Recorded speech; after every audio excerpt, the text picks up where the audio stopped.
আসসালামু আলাইকুম। Education centre 24 channel আপনাদের স্বাগতম। 2026 সালের এসএসসি পরীক্ষার্থীদের পুনর্বিন্যাসকৃত পাঠ্যসূচি লক্ষ্য করব। বিষয় রসায়ন। আমরা লক্ষ্য করি রসায়নের শর্ট সিলেবাসে আমাদের কোন কোন অধ্যায়গুলো দেওয়া আছে। প্রথমে প্রথম ও দ্বিতীয় অধ্যায় বাদ দিয়ে তৃতীয় অধ্যায় থেকে শুরু। তৃতীয় অধ্যায় পদার্থের গঠন, অত্যন্ত সহজ অধ্যায়। তারপরে চতুর্থ অধ্যায় পর্যায় সারণী। তারপরে আছে আমাদের পঞ্চম অধ্যায় রাসায়নিক বন্ধন।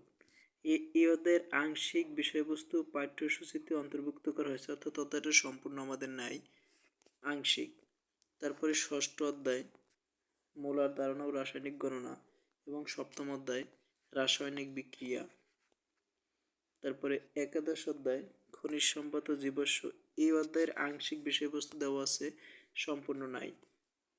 তারপরে আমাদের